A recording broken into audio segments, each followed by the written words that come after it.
ಎಟಿಎಂಗೆ ಹಣ ತುಂಬದೆ ದೋಚಿದ್ದಂತ ಯುವಕನನ್ನ ಪೊಲೀಸರು ಬಂಧಿಸಿದ್ದಾರೆ. ಎಟಿಎಂಗೆ ಹಣ ಭರ್ತಿ ಮಾಡಬೇಕಾಗಿತ್ತು ಆತ, ಆದರೆ ಅದೇ ಹಣವನ್ನ ದೋಚಿದ್ದ. ಆ ಯುವಕ ಈಗ ಅರೆಸ್ಟ್ ಆಗಿದ್ದಾನೆ. ಪ್ರೇಯಸಿಗೆ ಚಿನ್ನ ಖರೀದಿಸಲು ಹಣವನ್ನ ದೋಚಿದ್ದ ಪ್ರೇಮಿ.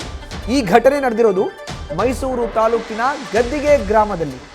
ಮೈಸೂರಿನ ತಿರುಮಕುಂಡ್ಲು ನರಸೀಪುರದ ತುರಗನೂರಿನ ಅಕ್ಷಯ್ ಕಳ್ಳತನವನ್ನ ಮಾಡಿದ್ದ. ಸ್ನೇಹಿತರ ಜೊತೆ ಮದ್ಯ ಪಾರ್ಟಿಯನ್ನ ಮಾಡುವಾಗ ಆತನನ್ನ ಪೊಲೀಸರು ಬಂಧಿಸಿದ್ದಾರೆ.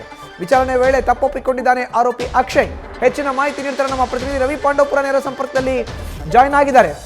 ರವಿ, ಎಟಿಎಂಗೆ ಹಣ ತುಂಬಪ್ಪ ಅಂತ ದುಡ್ಡು ಕಳಿಸಿದ್ರೆ ಆತ ತನ್ನ ಪ್ರೇಮಿಗೆ ಚಿನ್ನಾಭರಣ ಕೊಡಿಸ್ಲಿಕ್ಕೋಸ್ಕರ ಹಣವನ್ನ ಬಳಕೆ ಮಾಡ್ಕೊಂಡಿದ್ದ. ಈಗ ಆತನ ಬಂಧನ ಆಗಿದೆ. ಈಗ ಆತನಿಂದ ಎಷ್ಟು ಹಣವನ್ನ ಪೊಲೀಸರು ವಸೂಲಿ ಮಾಡಿದ್ದಾರೆ ವಾಪಸ್, ಜೊತೆಗೆ ಆತ ತಪ್ಪೊಪ್ಕೊಂಡಿದ್ದಾನ ಹೇಗೆ? ಖಂಡಿತವಾಗ್ಲೂ ಮಧುಸೂದನ್, ಈಗ ಸದ್ಯಕ್ಕೆ ಅಕ್ಷಯ್ನ ಬಂಧನ ಆಗಿದೆ. ಮೈಸೂರು ಜಿಲ್ಲೆಯ ಬಿಳಿಗೆರೆ ಠಾಣಾ ಪೊಲೀಸರು ಆತನನ್ನ ಬಂಧನಕ್ಕೆ ಒಳಪಡಿಸಿದ್ದಾರೆ. ಆತ ತನ್ನ ಸ್ವಗ್ರಾಮದಂತಹ ಮೈಸೂರು ಜಿಲ್ಲೆಯ ಟಿ ನರಸೀಪುರ ತಾಲೂಕಿನ ತುರಗನೂರು ಗ್ರಾಮದಲ್ಲಿ ನಿನ್ನೆ ರಾತ್ರಿ ಸ್ನೇಹಿತರ ಜೊತೆ ಮದ್ಯದ ಪಾರ್ಟಿ ಮಾಡಬೇಕಾದ್ರೆ ಏಕಾಏಕಿ ದಾಳಿ ಮಾಡಿರುವಂತಹ ಪೊಲೀಸರು ಆತನನ್ನ ಬಂಧಿಸುವಂತ ಕೆಲಸಕ್ಕೆ ಮುಂದಾಗಿದ್ದಾರೆ. ಈತನಿಗೆ ಟಿಎಲ್ ಎಂಟರ್ಪ್ರೈಸಸ್ ಎಂಬ ಕಂಪನಿಯ ಮೂಲಕವಾಗಿ 16 ಎಟಿಎಂಗಳಿಗೆ ಹಣ ತುಂಬುವಂತಹ ಜವಾಬ್ದಾರಿಯನ್ನು ನೀಡಲಾಗಿತ್ತು. ಆದರೆ ಈತ ಹಣವನ್ನು ತುಂಬದೆ ಅದರಲ್ಲಿದ್ದಂತಹ 5,80,000 ರೂಪಾಯಿ ಹಣವನ್ನು ಲಪಟಾಯಿಸಿ, ಅಂದರೆ ಗದ್ದಿಗೆಯ ಎಟಿಎಂಗೆ ಹಾಕಬೇಕಾದಂತಹ ಹಣವನ್ನು ಹಾಕದೆ ತನ್ನ ಪ್ರೇಯಸಿಗೆ ಆತ ಚಿನ್ನದ ಗಿಫ್ಟನ್ನು ನೀಡಿದ್ದ. ಈ ಒಂದು ಚಿನ್ನದ ಖರೀದಿಯ ದೃಶ್ಯಾವಳಿಗಳು ಕೂಡ ನ್ಯೂಸ್ ಫಸ್ಟ್ಗೆ ಸಿಕ್ಕಿತ್ತು.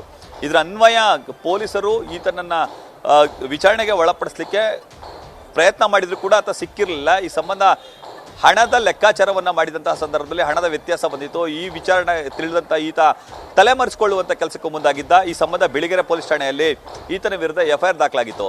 ನಿನ್ನೆ ಆತನ ಬಂಧನ ಆಗಿದೆ. ಬಂಧನದ ಸಂದರ್ಭದಲ್ಲಿ ಆತ ತಪ್ಪೊಪ್ಪಿಕೊಂಡಿದ್ದಾನೆ. ನನ್ನ ಪ್ರೇಯಸಿಗಾಗಿ ನಾನು ಹಣವನ್ನು ಲಪಟಾಯಿಸಿದ್ದು ಸತ್ಯ, ಅದರಲ್ಲಿ ಚಿನ್ನಾಭರಣವನ್ನು ಆಕೆಗೆ ಕೊಡಿಸಿದ್ದೆ ಅನ್ನೋ ಮಾತನ್ನು ಹೇಳ್ತಾರೆ. ಹಾಗಾಗಿ ಈ ಒಂದು ಹಣದಲ್ಲಿ ಖರೀದಿ ಮಾಡಿದಂತಹ ಚಿನ್ನವನ್ನು ಈಗ ಪೊಲೀಸರು ರಿಕವರಿ ಮಾಡ್ಕೊಳ್ಳಿಕ್ಕೆ ಮುಂದಾಗ್ತಿದ್ದಾರೆ. ಸದ್ಯ ಆತನನ್ನ ಬಿಳಿಗೆರೆ ಠಾಣಾ ಪೊಲೀಸರು ಬಂಧಿಸಿ ನ್ಯಾಯಾಂಗ ಬಂಧನಕ್ಕೆ ಕೂಡ ಒಪ್ಪಿಸಿದ್ದಾರೆ. ಮಧುಸೂದನ್, ಧನ್ಯವಾದ ರವಿ ನಿಮ್ಮ ಮಾಹಿತಿಗೆ. ನ್ಯೂಸ್ ಫಸ್ಟ್ ನಿರ್ಭೀತಿಯಿಂದ ನಿಮ್ಮ ಪರವಾಗಿ.